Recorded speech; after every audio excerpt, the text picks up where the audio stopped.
अलैंगिक जनन। अलैंगिक जनन क्या होता है और उनकी विधियां कितनी होती हैं? तो इसके अंतर्गत कई विधियां आती हैं, जैसे मुकुलन आता है, खंडन आता है, विखंडन आता है, द्विखंडन आता है, पुनरुद्भवन आता है, इसके बाद बीजाणु जनन आता है। आज हम एक ही वीडियो में, तो थोड़ा सा इम्पोर्टेंट होगा और आप लोग पूरा लास्ट तक देखिएगा। अगर न समझ में आए तो कमेंट बॉक्स में बताइएगा, तो हम दोबारा आपको समझा देंगे। तो सबसे पहले अगर अलैंगिक जनन और उनकी विधियां पढ़ना है तो सबसे पहले अलैंगिक जनन के हम कुछ लक्षण पढ़ते हैं। माने कि क्या लक्षण है कि जो अलैंगिक जनन को ही प्रदर्शित करता है। सबसे पहले अलैंगिक जनन में एक जनक पाए जाते हैं।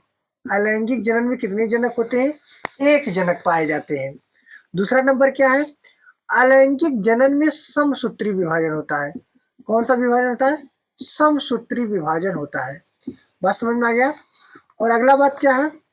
और अगला देखिए, अलैंगिक जनन में युग्मकों का निर्माण नहीं होता है। अलैंगिक जनन में जो होता है वो युग्मकों का निर्माण नहीं होता है। बात समझ में आ गया ना? फिर इसके बाद क्या होगा?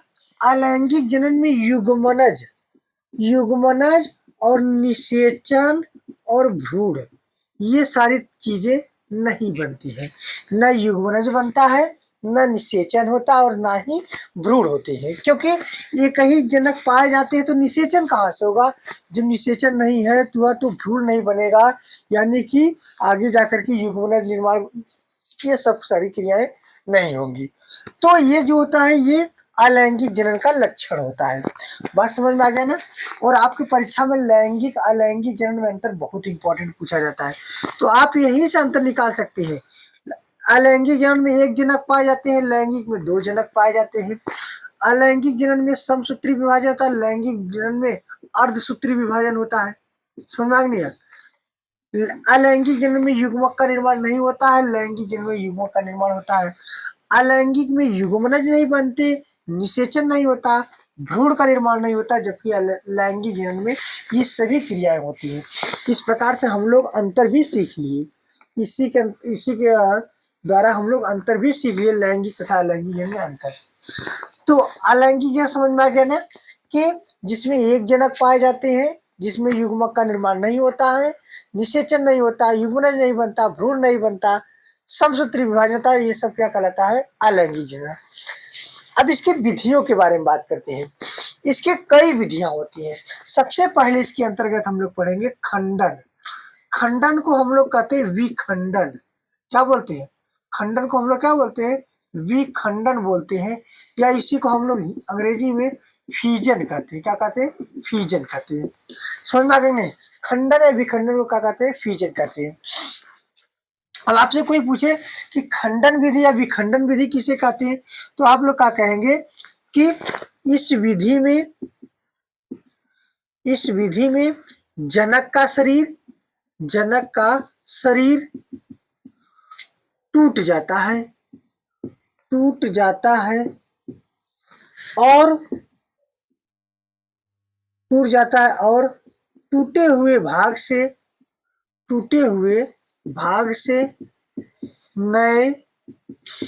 नए जीव का निर्माण करता है। ठीक है, नए जीव का निर्माण करता है। समझ में आ गया? खंडन मतलब ना टूटना, खंडन मतलब टूटना, खंड मतलब बेटा टुकड़ा। तो इसमें टुकड़ों में टूट जाता है, जो टुकड़ों में टूटता है उसी से नए जीव का निर्माण हो जाता है। जैसे हम आपको बता दें कि चाहे वो अमीबा हुआ, चाहे वो जीवाणु की कोशिका हुई, चाहे वो यूग्लिना हुआ, और चाहे वो पैरामीशियम हुआ, ठीक है, ये सब इसका क्या होता है? उदाहरण होता है। अगर हम आपको बताएं कि जीवाणु में द्विखंडन कैसे होता है, देखिए, ये जीवाणु का कोई जनक कोशिका है, ये कोई जीवाणु इसकी जनक कोशिका है, और ये जो होता है बीच में केंद्रक होता है, ये केंद्रक है। अब क्या हुआ कि इसका केंद्रक जो होगा ये थोड़ा सा इलांगेट करेगा, माने कि यह विभाजित होने के लिए इनका केंद्रक बड़ा होगा, और जब बड़ा होगा तो बीच में इस प्रकार से दबाव उत्पन्न होगा।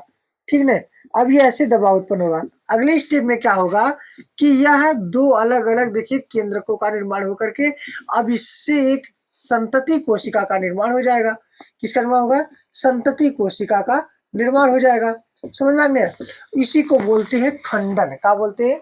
खंडन। समझ में आ गया ना?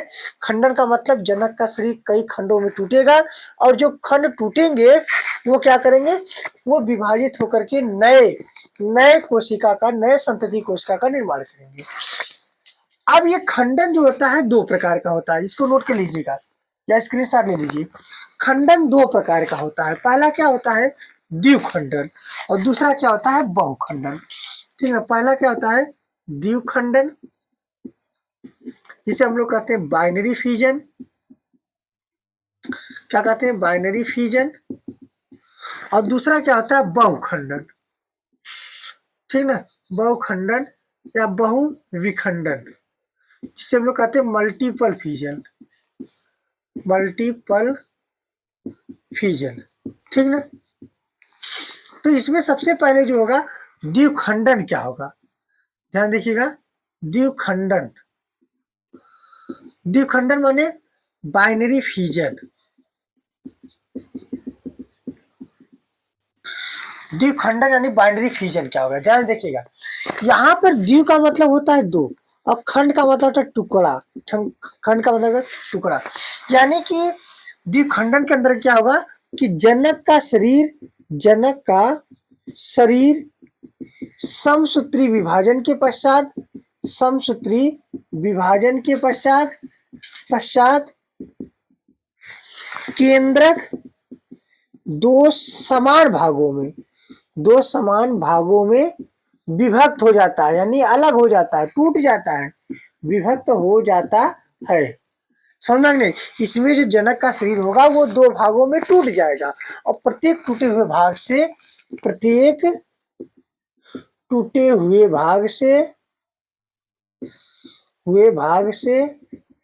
नए जीव का निर्माण करता है। समझ रहे? नए जीव का निर्माण करता है। यहाँ तो कोई दिक्कत नहीं है। अगर आपसे कोई पूछे कि द्विखंडन का आप कैसे उदाहरण सही समझाएंगे, एग्जाम्पल के द्वारा समझाएंगे, तो आप देखिएगा ये ऊपर मिटा दे रहे हैं। अब अगर कोई आपसे द्विखंडन का उदाहरण सहित पूछेगा तो आप क्या बताएंगे? तो आप जैसे हम अमीबा में द्विखंडन बता दें। अमीबा का शरीर निश्चित नहीं होता है, आप चाहे जैसे भी संरचना बना दीजिए। ये इसका कूटपाद होता है, जिसे सीडोपोडिया हम लोग कहते हैं, या जिसके द्वारा ये क्या करता है? गमन करता है। सीडोपोडिया, जिसके द्वारा वो एक स्थान से दूसरे स्थान तक गमन करता है। ये बीच में होता है, केंद्रक होता है। अब क्या करेगा ये केंद्रक जब विभाजित करेगा तो देखिए केंद्रक थोड़ा सा लंबा होगा। क्या होगा? केंद्रक थोड़ा सा क्या होगा? लंबा होगा। ये तो सीडोपोडिया है, ये इसका केंद्रक है। और जब विभाजित करेगा तो देखिए ये इस प्रकार से इसका शरीर देखिए बढ़ जाएगा। देख रहे हैं नहीं देख रहे? ये केंद्रक आधा इधर हो गया, समसूत्री विभाजन हो गया। अब इससे एक अलग यहाँ पर और एक इससे अलग, दो अलग अलग प्रकार के अमीबा, नए संतति अमीबा का निर्माण हो जाएगा, संतति कोशिका का निर्माण हो जाएगा। इसे हम क्या बोलते हैं? द्विखंडन। द्वि मतलब दो। देखिए यहाँ पर दो खंड बने हैं और दोनों खंड से अलग अलग करके नए जीव का निर्माण हो जाएगा, ये होता है द्विखंडन। अब आगे अगर बात करेंगे हम लोग बहुविखंडन का, तो बहुविखंडन भी इसी प्रकार का होता है। यहाँ पर अगर हम बात करें बहुविखंडन, ध्यान सुनिएगा, बहुविखंडन यानी हम लोग कहते हैं मल्टीपल फ्यूजन। अब देखिए इसके नाम से भी क्लियर हो गया, बहु का मतलब क्या होता है? अधिक।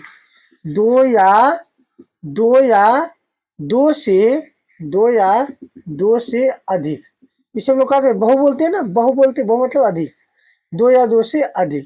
हो गया? समझ में आ गया? अब देखिए ध्यान सुनिएगा, अब इसमें जनक का शरीर जो होता है कई खंडों में, माने कि अनेक खंडों में टूट जाएगा। जब अनेक खंड में क्या होगा? टूट जाएगा, तो जो प्रत्येक खंड है, प्रत्येक खंड क्या करेगा? विकसित होकर नए जीव का निर्माण करेगा। समझ में नहीं? बहुविखंडन विधि के अंतर्गत इसमें जनक का शरीर अनेक खंडों में टूट जाएगा। बहु का मतलब बहुत, अनेक खंडों में टूट जाएगा, प्रत्येक खंड से नए जीव का निर्माण करेगा। ये क्या कहलाएगा? बहुविखंडन। क्या कहलाएगा? बहुविखंडन। समझ में आ गया? जैसे बहुविखंडन प्लाज्मोडियम में होता है। किसमें होता है? प्लाज्मोडियम। देखिए प्लाज्मोडियम जो होता है यह इसके कारण कौन सा रोग होता है, मलेरिया। मलेरिया रोग प्लाज्मोडियम के कारण होता है, ठीक है। मच्छर इसका वाहक होता है और ये संघ प्रोटोजोआ का प्राणी होता है। और आपको पता है कि प्रोटोजोआ का इसका मतलब ये कोशिकी होगा। तो प्लाज्मोडियम में कैसे होता है, देखिए फिर ऊपर मिटा रहे हैं, देखिएगा इसको नोट कर लीजिएगा कैसे ये प्लाज्मोडियम में बहुविखंडन होता है। जैसे ये प्लाज्मोडियम के जनक का शरीर है और ये इसका केंद्रक है। अब केंद्रक धीरे धीरे क्या करेगा, विभाजित करके ढेर सारे केंद्रकों का निर्माण करेगा। देखिए ढेर सारे केंद्रक का निर्माण किया। एक समय आया ये जो इसका प्लाज्मोडियम का जो आवरण है ये टूट गया और जितने भी केंद्रक यहाँ पर है, जितने भी विभाजित करके ये केंद्रक बना हुआ है, अब क्या करेगा, जब ये टूटेगा तो क्या होगा, केंद्रक बाहर आ जाएंगे। क्या होगा, केंद्रक बाहर आ जाएंगे। समझा गया, केंद्रक क्या होगा, बाहर आ जाएगा। और प्रत्येक केंद्रक से प्लाज्मोडियम का निर्माण करेगा, ठीक है। संतति, संतति मतलब संतान, समझ में गया, संतति प्लाज्मोडियम का निर्माण करेगा। और ये जब विभाजित होगा, ध्यान रखिएगा, समसूत्री विभाजन होगा। क्या होगा, समसूत्री विभाजन, कई बार समसूत्री विभाजन करेगा, 2 बनाएगा, 2 से 4 बनाएगा, ऐसे ऐसे करते करते ढेर सारे केंद्रक बना लेंगे। और जब प्रत्येक केंद्रक बन जाएगा उसी से नए जीव का निर्माण होगा। इसी को बहुविखंडन कहते हैं। समझ में, हम लोग द्विखंडन बहुविखंडन 2 चीजों को पढ़ लिए हैं, ठीक ना। ये दोनों काफी इंपॉर्टेंट है बोर्ड के लिए, तो आप लोग इसको नोट करिएगा और ध्यान दीजिएगा। और अगला वीडियो नेक्स्ट पार्ट में देखिएगा, तो आप लोग जल्दी जल्दी इसको खूब शेयर कर दीजिएगा और नए हो तो सब्सक्राइब करिएगा। धन्यवाद।